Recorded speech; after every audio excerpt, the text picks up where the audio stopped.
दोस्तों, सूर्य हमारी धरती से लगभग 152.07 मिलियन किलोमीटर की दूरी पर है और इसका प्रकाश करीब 8 मिनट 20 सेकंड पर धरती पर पहुंचता है।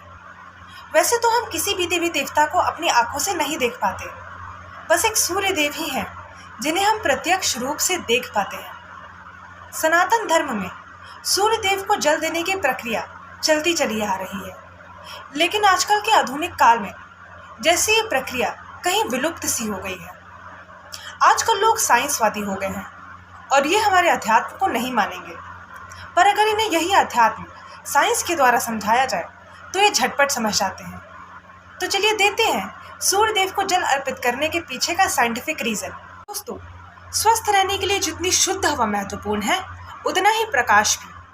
कहते हैं कि प्रकाश में मानव शरीर के कमजोर अंगों को फिर से बलशाली और एक्टिव बनाने की क्षमता है। इन्हीं बातों को ध्यान में रखकर हमारे पूर्वजों ने सूर्य देव को जल देने का एक विधान बनाकर इसे धार्मिक रूप दे दिया। सुबह नहा धोकर तांबे के लोटे में जल लेकर तथा गायत्री मंत्र बोलते हुए सूर्य देव को जल देना सूर्य अर्घ्य कहलाता है। दोस्तों, तांबा यानी कॉपर और कॉपर वाटर बहुत महत्वपूर्ण है। सूर्य को अर्घ्य हमेशा नहाने के बाद देना चाहिए, क्योंकि नहाने के बाद हमारे शरीर के रोम छिद्र यानी पोर्स खुल जाते हैं और फिर वो सूर्य से आ रही ऊर्जा को अच्छे से सोख लेते हैं। सूर्य देव को जल चढ़ाने के साथ साथ सूर्य नमस्कार की 12 मुद्राएं भी हैं। सुबह सूर्योदय होने के बाद खुले आसमान के नीचे इन 12 योगिक मुद्राओं को किया जाता है। उसके बाद सूर्य देव को जल चढ़ाया जाता है। सूर्य नमस्कार करने से हड्डियों की दिक्कत दूर होती है। कहते हैं कि जो लोग नियमित रूप से सूर्य देव को जल चढ़ाते हैं, सूर्य देव उन पर अपनी कृपा बनाए रखते हैं। सूर्य देव को जल चढ़ाने से मन एकाग्रचित रहता है, इससे सीखने की क्षमता बढ़ती है।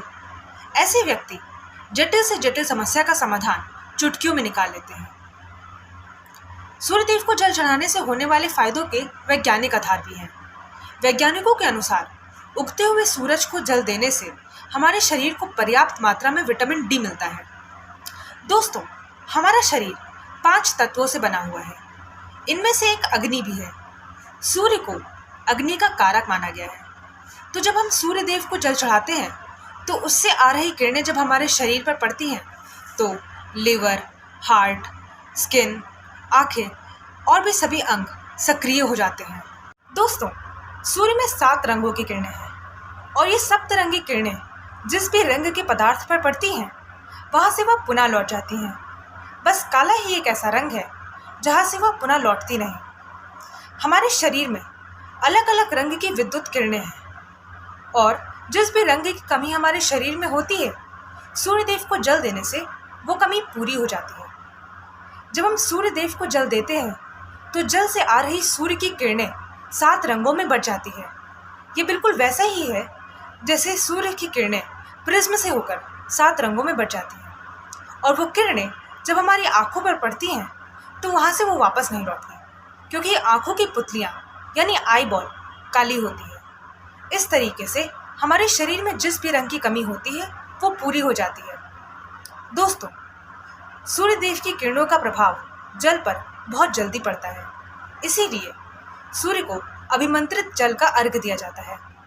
सूर्य देव को जल देने से मन में अच्छे विचार आते हैं। तो ये है सूर्य देव को जल देने का वैज्ञानिक रहस्य। एक और कारण सूर्य अर्घ्य का यह भी है कि सूर्य का सीधा संबंध हमारे स्वास्थ्य से है। सूर्य एक प्राकृतिक चिकित्सालय है, उससे हमारी चिकित्सा होती है। सूर्य में अद्भुत रोगनाशक शक्ति है। सुबह से शाम तक सूर्य अपनी किरणों से, जिनमें अद्भुत रोगनाशक शक्ति है, अनेक रोग पैदा करने वाले कीटाणुओं का नाश करता है। वैज्ञानिक प्रयोगों से यह सिद्ध हो चुका है कि टीबी के कीटाणु उबलते पानी से भी जल्दी नहीं मरते, वे सूर्य के तेज प्रकाश से शीघ्र नष्ट हो जाते हैं। तो फिर दूसरे जीवाणुओं का नाश होने में संदेह ही क्या है।